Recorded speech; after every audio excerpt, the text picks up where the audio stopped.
Video பார்க்குற எல்லாருக்கும் வணக்கம். இது ஏப்ரல் மாதத்துடைய முதல் நாள். நான் உங்களை ஏமாத்துகிற மாதிரியெல்லாம் செய்திலாம் சொல்ல மாட்டேன், சரிங்களா? சரி வாங்க இன்றைக்கான ரெஸ்லிங் செய்திக்குள்ளே போகலாம். குறிப்பாக ப்ராக் லெஸ்னர் பீஸ்ட் அப்படிங்கிறது நம்ம எல்லாருக்குமே தெரியும். ஆனால் உன்னை விட பெரிய பீஸ்ட் நான் தான்டா அப்படிங்கிறத ப்ராக் லெஸ்னர் முன்னாடியே ஓபா ஃபெமி நிரூபிச்சிருக்காரு. அதுக்கப்புறம் ரோமன் நீ இதை தான் பண்ணி ஆகணும் அப்படின்னு சொல்லிட்டு ரோமன் ரெயின்ஸை அசிங்கமான செய்கை பண்ணி பங்கு கலாய்ச்சிருக்காரு. அதெல்லாம் பற்றி நம்ம இன்றைக்கி வீடியோவை பார்க்க போகிறோம். ஸோ இன்றைக்கான வீடியோ ரொம்பவே இன்ட்ரெஸ்டிங்காக இருக்கும். ஃபர்ஸ்ட் டைம் சேனலுக்கு வந்திருக்கோங்க, சப்ஸ்கிரைப் பண்ணிக்கோங்க. பெல் ஐகானை கிளிக் பண்ண மூலிமா தினமும் ஒரு ரெஸ்லிங் செய்யல தமிழ் மொழியில் தெரிஞ்சுக்கோங்க. ஃபஸ்ட்டு நம்ம எதை பற்றி பார்க்கலாம்? ஆஃபரை பற்றி பார்க்கலாமா? அதாவது ரா முடிஞ்சதுக்கப்புறமா ஃபேன்ஸ் மத்தியில் WWE ரெஸ்லர்ஸ் பண்ணுற சைகை பேர் தான் ஆஃபர். இந்த செக்மெண்ட்டை இந்த வாரம் நடந்து முடிஞ்ச மண்டே நைட்டெல்லாம் பங்கு பண்ணியிருக்காரு. மெயின் ஈவெண்ட் நீங்கள் பார்த்துருப்பீங்க, ரோமன் ரெயின்ஸை அடித்து நாக் அவுட் பண்ணியிருப்பார் பங்கு. அதோட மண்டே நைட்டாக முடிச்சிருப்பாங்க. ஆக்சுவலி அதோட முடியலை, பங்கு நிறைய செய்கைகளை பண்ணியிருக்காங்க. ரோமன் ரெயின்ஸ் இப்படி ரசிகர்கள்லாம் கூச்சல் விட்டுட்டு இருந்தாங்கல்ல, அதுக்காக பங்கு ரசிகர்களை பார்த்து இப்போ உங்கள் தலைவர் ரோமன் ரெயின்ஸ் கத்துற மாதிரி நீங்கள் கத்துங்க அப்படின்னு சொல்லும்போது ஃபேன்ஸ் எல்லாம் பங்கை பயங்கரமாக பூ பண்ணுறாங்க. இதுக்கும் மேலே ஃபக் பங்க் அப்படின்னு சொல்கிறாங்க. அப்படிங்கிறதுக்கு அர்த்தம் என்ன அப்படிங்கிறது உங்களுக்கு தெரியும். இப்போ Roman Reigns we the one அப்படின்னு சொல்லுவார்ல, அதே மாதிரி பங்கு சொல்லி எப்படி கலாய்க்காரு பாருங்களேன். ஆக்சுவலி இதை கூட சில ரசிகர்கள் மன்னிச்சிடுவாங்க. இதுக்கப்புறம் அவர் பண்ணுறத பாருங்களேன், சூப்பர்மேன் பஞ்ச் இப்படி தானே அவன் போடுவான் அப்படின்னு சொல்லிட்டு கலாய்க்காரு. அப்போது பல ஃபேன்ஸ் பார்த்திங்கன்னா பங்கை பார்த்து ஃபக் சிம்பிள் காட்டுறாங்க, நீ இதுக்கு தான் லாய்க்கு அப்படின்னு. இதுக்கு பங்கு ஒரு செய்கை பண்ணுறாரு பாருங்களேன், நீ வேணால் இதை பண்ணிட்டுரு அப்படின்னு காட்டுறாரு. நல்ல நோட் பண்ணி பாருங்கள் அவர் எப்படி காட்டுறாருன்னு. சை அப்படிங்கிற மாதிரி இருக்குல்ல. பங்கு உண்மையிலேயே பார்த்தீங்கன்னா எக்ஸ்ட்ரீம் லெவலை நோக்கி தாண்டி போயிட்டார். இதை எல்லாத்தையுமே ஒரு மூலையில் இருந்து ரோமன் ரெயின்ஸ் உட்காந்து பார்த்துட்டு தான் இருக்கிறாரு. ஏன்னா அவர் அடிபட்டு கிடக்கிற மாதிரி காட்டுறாங்கல்ல. ஆனால் நம்ம பங்கோடைய செய்கையை பார்த்தீங்களா, ஃபேன்ஸ் எல்லாருமே ரோமன் ரெயின்ஸோடைய ஃபேன்ஸ் எல்லாருமே ரோமன் ரெயின்ஸ் அப்படி பண்ணாத அப்படி வைக்காதன்னு சொல்லிட்டு பங்கை கெட்ட வார்த்தை போட்டு திட்டும்போது ஒரு மாதிரிப்பட்ட செய்கையை கட்டுறாரு பார்த்தீங்களா.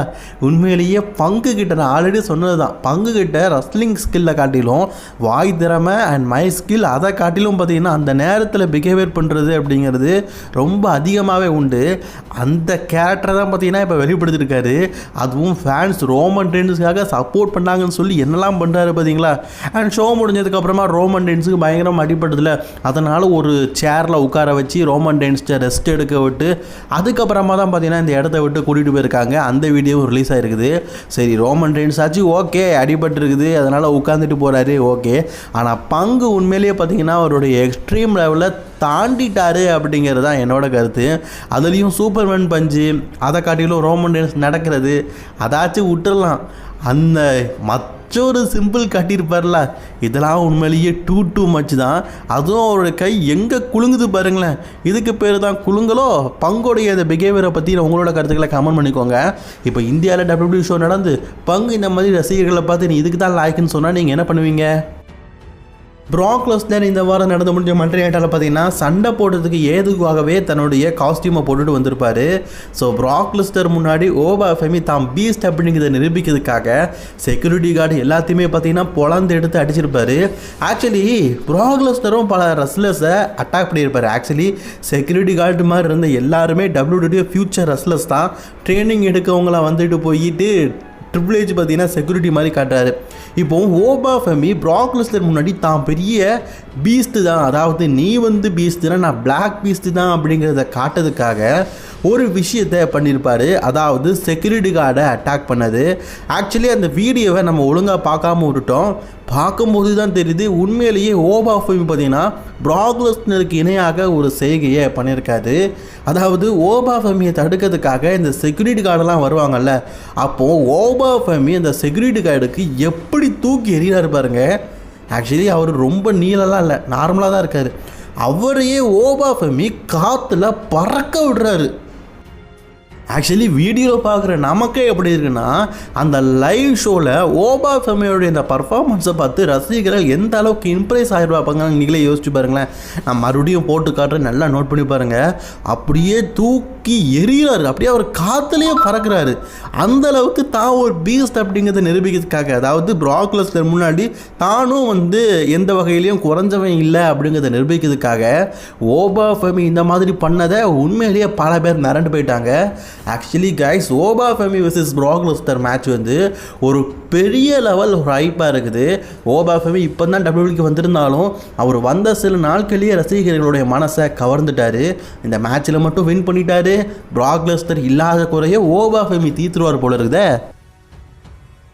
நேற்றுக்கு நடந்து முடிஞ்ச மண்டே நைட்டால் ரசிகர்களை பெரிதும் பார்த்தீங்கன்னா கவர்ந்த ஒரு விஷயம்னா கோடி ரோட்ஸை ஸ்டெஃபனி மேக்மேன் கன்னத்திலே ஸ்லாப் பண்ணது.